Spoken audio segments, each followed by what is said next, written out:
उप मुख्यमंत्री अजित पवार ने महाराष्ट्र दिवस पर राज्यवासियों और कामगारों को शुभकामनाएं दी और कहा कि पहले के विपक्षी नेता दिलदार होते थे, आज किसी भी अच्छे काम की सराहना नहीं की जाती। उन्होंने पहलगाम हादसे में मारे गए महाराष्ट्र के 6 लोगों पर शोक व्यक्त करते हुए कहा कि सरकार ने आर्थिक मदद दी है, भले ही इससे जान नहीं लौट सकती, लेकिन परिवारों को सहारा जरूर मिलेगा। जातीय जनगणना पर बोलते हुए उन्होंने कहा कि इसमें समय लगता है, लेकिन इससे समाज के हर वर्ग तक मदद पहुंचाना आसान होगा। वन नेशन वन इलेक्शन पर पवार ने प्रधानमंत्री नरेंद्र मोदी के प्रस्ताव का समर्थन किया और कहा कि इसे सभी को मिलकर स्वीकार करना चाहिए। माझ्या महाराष्ट्रातल्या आणि जगभरातल्या सगळ्या महाराष्ट्रवासियांना, कामगारांना मनपूर्वक हार्दिक शुभेच्छा देतो। आजचा दिवस आपल्या दृष्टीने फार महत्त्वाचा आहे, कारण आजच्या दिवशी बरोबर 65 वर्षापूर्वी संयुक्त महाराष्ट्राचा मंगल कलश स्वर्गीय यशवंतराव चव्हाण साहेबांनी मुंबई, मराठवाडा, विदर्भ सहित सगळे त्या ठिकाणी आपल्याकडे आणला आणि तो मंगल कलश आणल्यानंतर काही त्याच्यामध्ये थोडंसं मराठवाड्याला उशीर झाला, कारण तुम्हाला माहिती आहे काय घटना घडलेली होती। पण तेव्हापासून महाराष्ट्राने मागे बघितलं नाही। 106 जणांचं हुतात्म्य त्यांनी त्यावेळेस पत्करलं आणि आता इथून गेल्यावर मी मुंबईला तातडीने निघालोय, कारण पंतप्रधान पण तिथे येत आहेत, त्यांचंही स्वागत करायचं आहे आणि त्या स्मारकाला पण अभिवादन करायचंय। तिथं 106 हुतात्म्यांचं स्मारक आपण केलेलं हुतात्मा चौकामध्ये। एकंदरीतच मंगल कलश आणल्यानंतर तेव्हापासून महाराष्ट्राने मागं वळून बघितलं नाही। अनेक मुख्यमंत्री चव्हाण साहेबांच्या पासून ते आता देवेंद्र फडणवीस साहेबांच्या पर्यंत या महाराष्ट्राला लाभले। प्रत्येकाने आपापल्या कारकिर्दीमध्ये चांगल्यात चांगलं काम करण्याचा त्या ठिकाणी प्रयत्न केला आणि शिवशाहू फुले आंबेडकरांची जी विचारधारा आहे त्याच विचारधारेने महाराष्ट्र पुढे नेत असतानाचं आपण सगळ्यांनी पाहिलेलं आहे। आता देखील आम्ही त्याच रस्त्याने पुढे चाललेलो आहे। काही घटना घडल्या, त्याचा उल्लेख मी आत्ताच माझ्या भाषणामध्ये केला, परंतु अशा प्रकारच्या घटना घडू नये त्याकरता सातत्याने देश पातळीवर पण प्रयत्न चालू असतात, राज्य पातळीवर पण त्या ठिकाणी प्रयत्न चालू असतात। थोडीशी उन्हाची तीव्रता वाढलेली आहे, आमचा प्रयत्न आहे, त्याला कितपत यश येतं मला माहिती नाही, परंतु मी अनेकदा बघतो आत्ताच फक्त 8:30 वाजलेत किंवा 8:45 वाजलेत, परंतु परेडच्या निमित्तानं काही लोकांना भोवळ देखील येते। आता पण एका आमच्या भगिनीला आली, तर त्याच्याऐवजी 8च्या ऐवजी झेंडावंदन 7ला केलं तर आणखी उपयुक्त ठरेल। मी विनंती करणार आहे राज्याच्या प्रमुखांना काय की असं पुढच्या वेळेस पासून आपण करू, कारण मे महिन्यात तुम्हाला माहिती आहे उकाळा भरपूर असतो।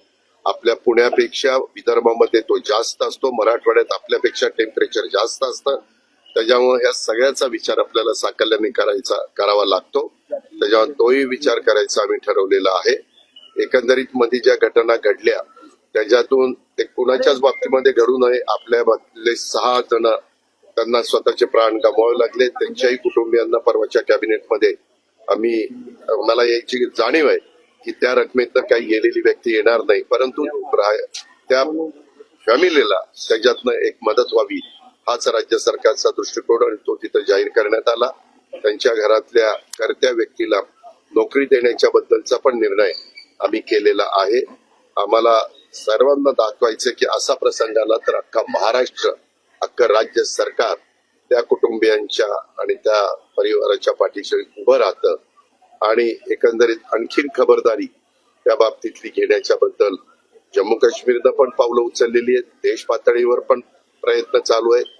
त्याच्यामध्ये सगळ्याच भारतीयांच्या मनामध्ये की यांचा बदला घेतला पाहिजे, परंतु तो बदला घेत असताना कुठेही शांततेनं सर्वांगीण विचार करून या गोष्टी करायच्या असतात आणि त्या गोष्टी पंतप्रधानांच्या स्तरावर दिल्लीमध्ये चाललेल्या आहेत। आज पंतप्रधान आजच्या महाराष्ट्र दिनाच्या दिवशी आपल्या मुंबईमध्ये एक महत्वाची परिषद ही मुंबईमध्ये फार वेगवेगळ्या देशातले राज्यातले लोक त्या परिषदेला येणार आहे। आपल्याला तो मान मिळाला त्याबद्दल पंतप्रधानांचंही मी मनापासून अभिनंदन करतो, त्यांच्या मंत्रिमंडळाचंही करतो।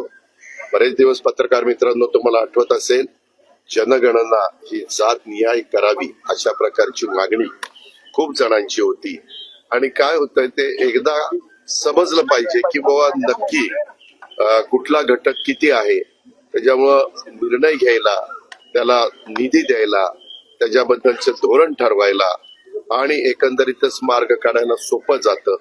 त्याच्यामुळे तोही निर्णय काल मंत्रिमंडळाने घेतला मी कालच ट्विट पण केलं, प्रेस नोट पण काढली, परंतु आज आपण सगळे मला भेटलात तर मी व्यक्तिशः माझ्या वतीनं, राज्य सरकारच्या वतीनं, इव्हन राष्ट्रवादी काँग्रेस पक्षाच्या वतीनं पंतप्रधानांचं आणि त्यांच्या पूर्ण मंत्रिमंडळाचं, अमित शहा साहेबांच्या सहित सर्वांचं मी त्याबद्दल त्यांना धन्यवाद देतो, त्यांचे आभार मानतो. त्यांनी हा निर्णय घेतला त्याबद्दल त्यांचं अभिनंदन.